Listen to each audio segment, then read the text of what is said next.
Welcome to the AuthorTube tag.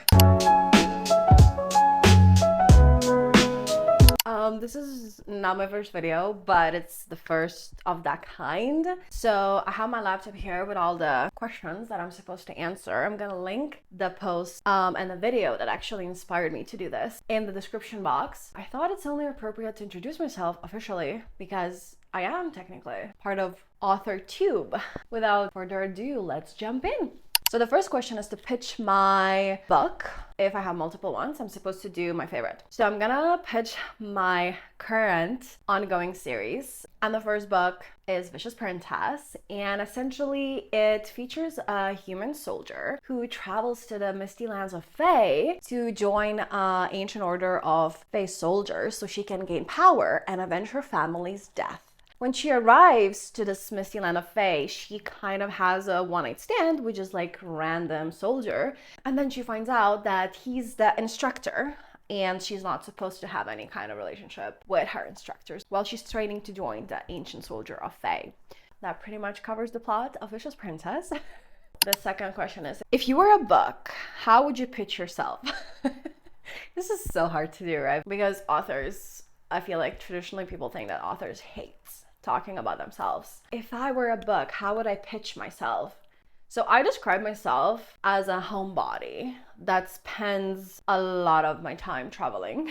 I would definitely call myself a nerd because I play World of Warcraft religiously. And I love reading and I love fantasy. Duh, I write fantasy romance. I would also say that there's more than meet the eye, because if you meet me, you'll probably have a certain opinion that might not be the reality, because I'm an introvert and I have anxiety. So I am pretty, unless like I'm in a good mood or I'm in a certain zone for work, I usually appear colder in real life than I am. So you might consider me like quiet and calm. However, once you get to know me, you know that I'm a yapper. Gym rat, honestly, it's pretty boring, but I kind of transitioned from Pilates. I was a reformer Pilates girly for a year. And before that, I was a Pilates and yoga girly. And now I transitioned into lifting weights. And I feel like I'm never going back. So this is the worst fucking pitch ever. Next question is, what do you usually write? I strictly, in terms of fiction, I write fantasy romance, dark fantasy romance. That's my only genre. I like it, so I'm sticking with it. I do have some like dark contemporary romance ideas. However, I'm not sure. I don't have time for that. However, I'm also a writer in my day job, and I'm also a writer, like a freelance writer. For that, I actually write erotica as part of my job, and I do write nonfiction about women's health, wellness, sex, relationships, and all that jazz. What's something you will never write? Ooh, what is something I would never write? Oh, literary. I would never write literary fiction. No, I'm like very mainstream. I don't know, I like my books to be entertaining. I'm not looking for meaning of life, at least not the current season of my life. So, however, I have to be honest, I did have two ideas for literary fiction. One was pretty fucked up and very deep, but it's again was kind of like dystopian sci-fi vibe. And then another one was kind of like women's general fiction / literary fiction. So I'm not sure, but I'm not planning on writing either of those projects anytime soon. So we'll see. What's your goal for starting an AuthorTube channel? So I mentioned it in one of my videos. The reason why I started this YouTube channel is because two reasons. First, if I didn't start it right now, I will regret it in a year. And this is a very odd probably thing to say, but this is how I feel. The best time to start a YouTube channel was like 5 years ago or whatever, and the second best time is now. And then the second reason is actually because I just want to document the journey. I wish I documented my author journey from the first time I published. I wish I had the whole journey documented. I wish I had filmed how I struggled, what decisions I made, and why I made those decisions, because that was these past like 3 years or 4 years publishing were life-changing. And I wish I documented it earlier, not only now, when I already learned the mistakes that I've made and the failures that so yeah. What made you want to start writing? So I always had like a very wild imagination, and I would always like come up with scenarios in my head when I was a child, whenever I was alone or like playing like with dolls, or just like generally, even if I didn't have toys, I would always come up with some sort of story, scenarios and everything. I was also very creative, like I would draw and stuff, but I was never good at it. I went to art school at one point, but I was like, just for the vibes and the company, not for the fucking art, okay? When I was 12 years old, I discovered fan fiction, specifically Tokyo Hotel fan fiction.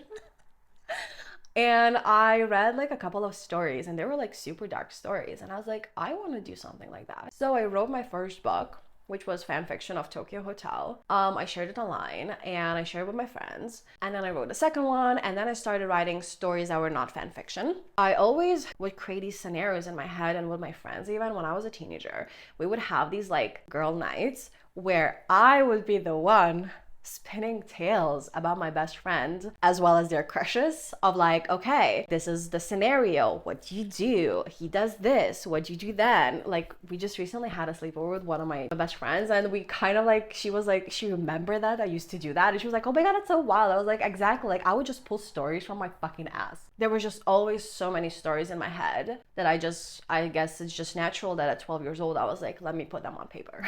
What's your publishing path? So currently, I am self-published. I think like all authors, at one point I did try to query agents. Thank fucking God, nobody accepted me because the book that I queried with was awful. I literally queried with the first draft. Can you imagine the audacity? I cannot believe it. And that was the first book I wrote in English. It was like 5 years ago, I think.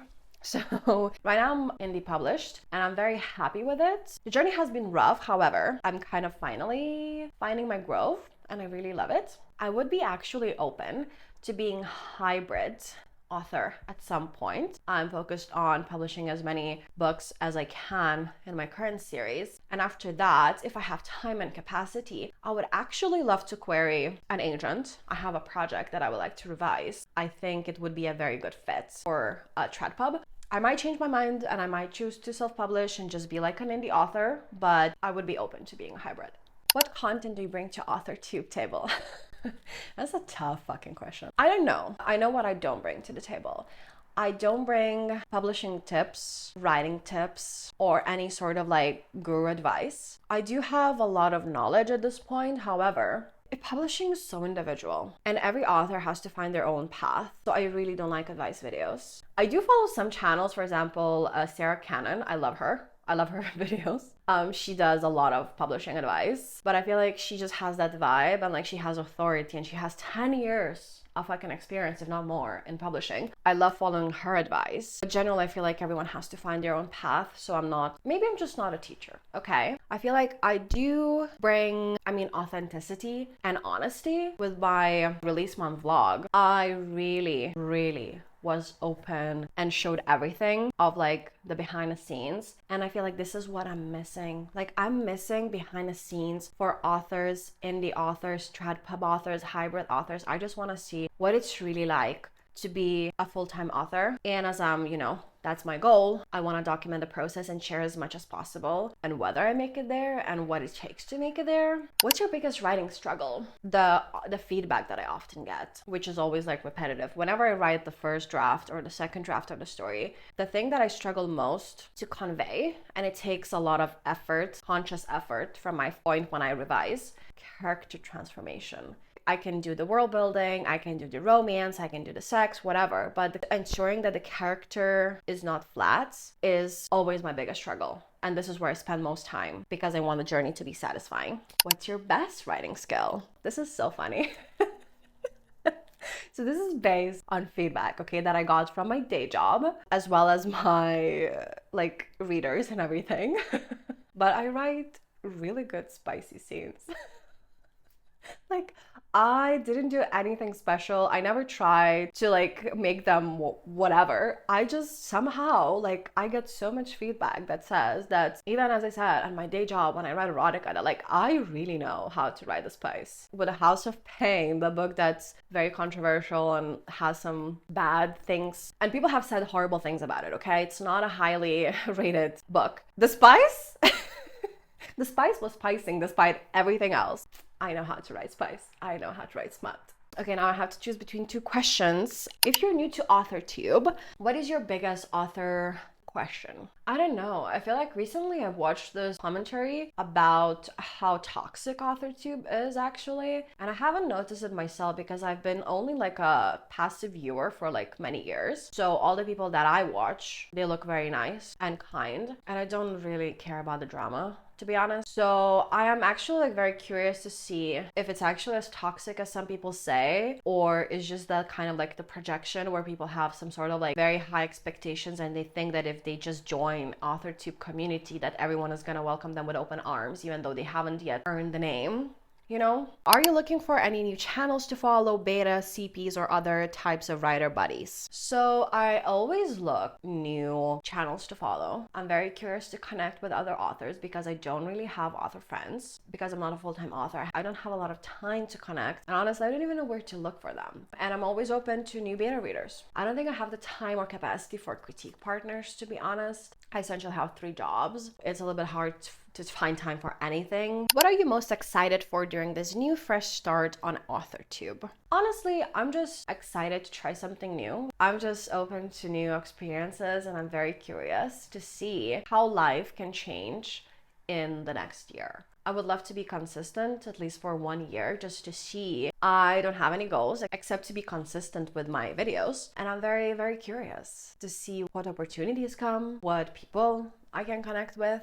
So far, I've gotten like so many sweet comments from people, and even one comment from my reader who actually read House of Pain, and she loved it, and she really loved a very sweet comment, and that really warmed my heart because I don't promote this channel, so like I don't know how she found me. That's that. I think that's it for this video. I just wanted to kind of do something different, something I never done before. If you're still here, thank you for watching. I'll see you in the next one.